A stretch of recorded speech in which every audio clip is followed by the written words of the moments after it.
Hey, welcome back to my channel. It's Captain Haley. Today I'm going to be flying. Finally, it's been a couple of months and yeah, I can't believe it's been that long since I've flown. I have to get a little check off from an instructor so that I can do some cross-country flying in the near future. I don't know where I'm gonna go yet.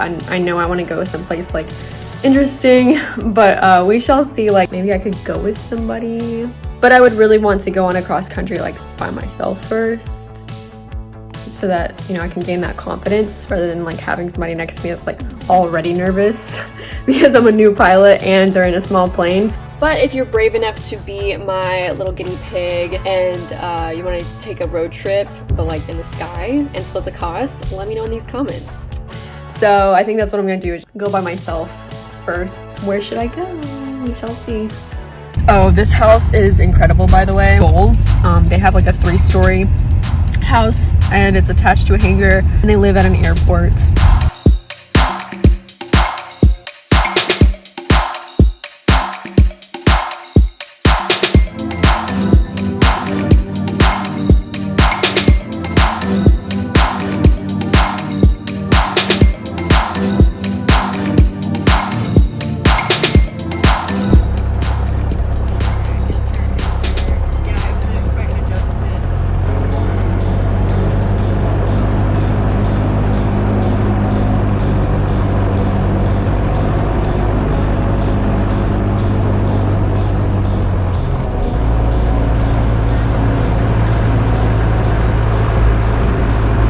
Oh wow, it looks like we have somebody on final.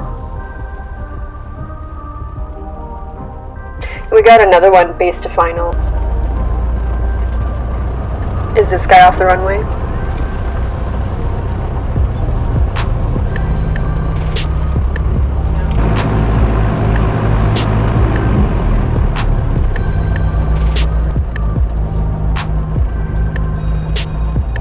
Skyhawk Cessna 71 Echo, departing runway 32, close traffic.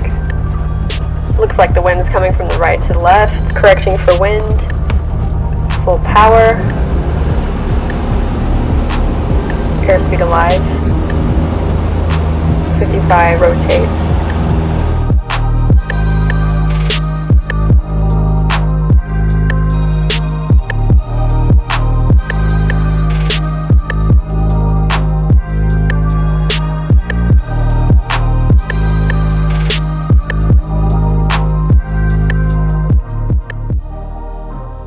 So today I'm just going around the pattern 3 times to get my 3 landings and takeoffs in, and it depends on what club you're a part of or what school you're a part of, but this place requires me to fly at least once a month, so that's what I'm doing, getting current. It feels really good to be flying again.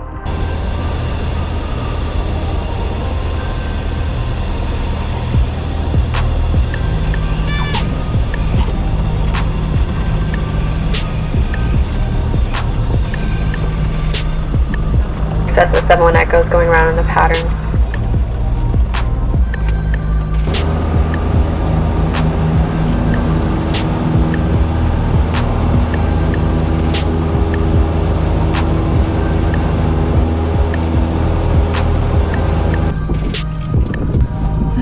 That was good. Thank you. Oh, you're welcome. Enjoy doing it. Yes. So, now I can't wait to cross country. Cross country. Yeah. But now, when you say places to go, you mean like out of the state, or you mean that just, too? If you have tips of that, I eventually want to go out of state. We went to the Grand Canyon. Really, on a 180? No, in my experimental, in my airplane. Oh. Wow. It's a 182 is the same thing. I mean, not the same thing, but performance about the same. That's a 7-hour, 6-hour flight out there. So make sure I'm 2,000 feet above the mountains, right? You should, yeah. If you're, depending on the way the winds are blowing, yeah, you want to. You wouldn't want to fly into say the winds. Here's a mountain, and the winds are going this way, and they go up this side, and they go down that side. Well, if you're coming this way, you could get a drop as you're approaching. You know, the winds are going over the top. You get here, all of a sudden you get a sink, and you don't have enough power to get out of it. So with the wind or crosswind? If the wind's going this way and you're on this side, you shouldn't have a problem. If anything, you'll get a lift going up, and then of course you'll get a downdraft going back if the wind mass is going over the top of the mountain. That would be the one. That's the main thing. Another thing is you have people flying to a canyon. You know, got a canyon, you got walls out here, mountains, it's right up front, and they fly into the canyon. Oh, and this is neat. And they get in there and they find out, I can't clear the edge, but I don't have room to turn around. So they run into the mountain. See, my cousin, well, my like second cousin or so, died because he ran into a mountain. So again, here's the mountain. If the wind's coming this way towards me, like a headwind, Climb higher than the peak for sure. You know, don't terrain follow all the way up the peak. You know, think, oh, look at it, I can see all the trees. Well, you're going to get to see all. You're going to see them, all right. Yeah.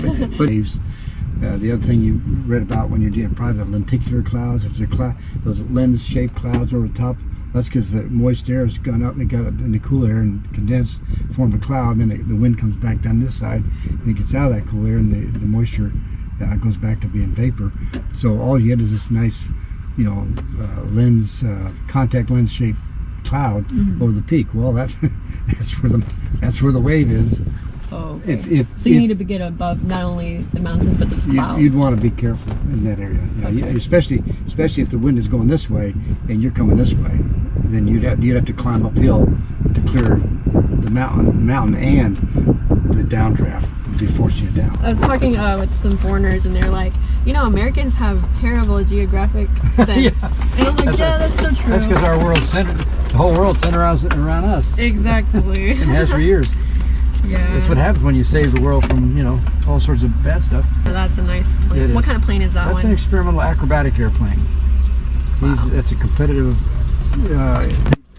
No, wait, no, that's just a regular RV-8. I think I know that guy. Let's just real quick show you. Here's my airplanes. Oh. That's the little front back one that I bought, and then I built that one because my wife didn't want to sit.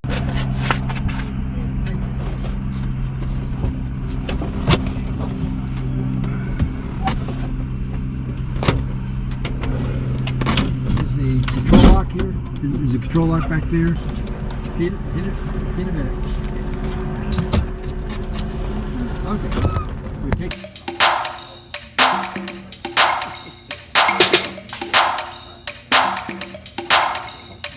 So I'm going to show you what's in my pilot bag.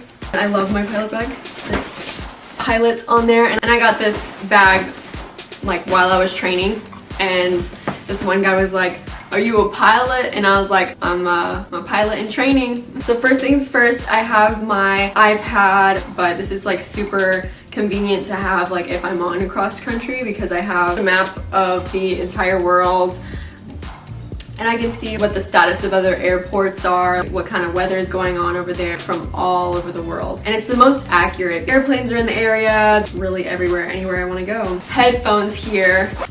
It's really comfortable and the noise cancellation is incredible. I always have to have my medical, my passports, and then my actual pilot license, which I'm not going to show that because it has a lot of personal information. Everything about being a pilot is very military. I also have my pilot pocket handbook. Then I have my little tool that helps me unscrew the oil cap because usually they're tied so tightly, or they're really hot. That's most likely the case because somebody else that rented before me, it's usually really hot, or you know, it's usually tight, and I like to just use the little tool to help get it up.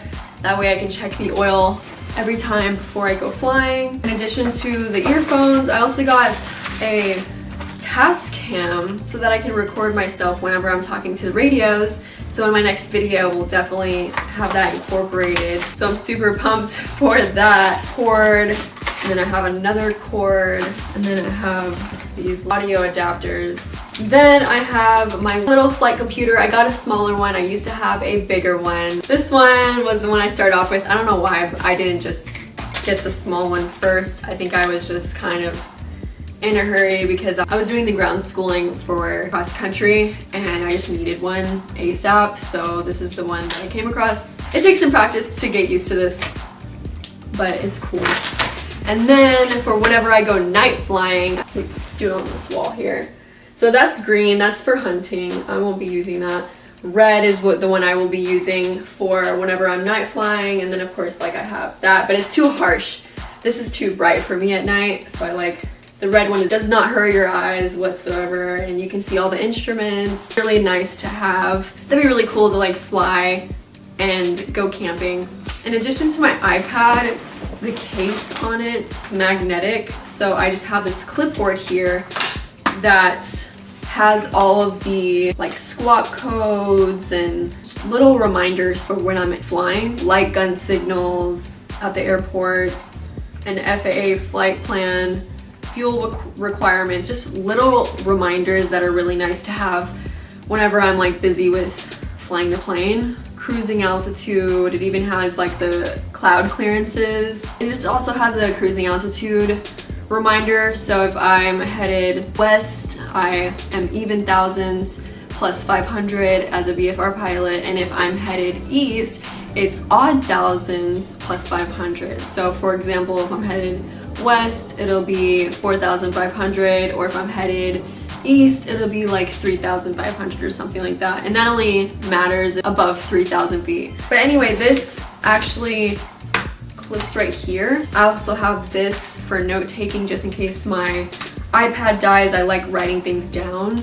That's more reliable for me. I do need a stand for my iPad. I also have my map that I will be taking with me on my cross country, just in case if anything else fails, if all else fails, my iPad dies, or if the GPS fails inside of the plane, I have a backup, and I'm supposed to know where I am at all times anyway, so to be able to use my map to get me home, point me in the right direction, or at least I'll be able to pick out a VOR station. That way I can tune my radio to that.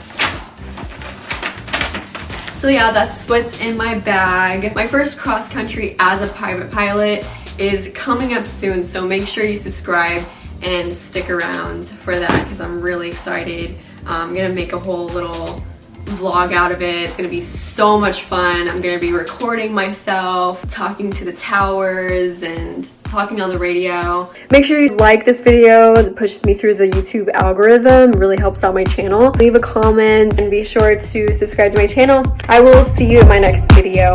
Bye.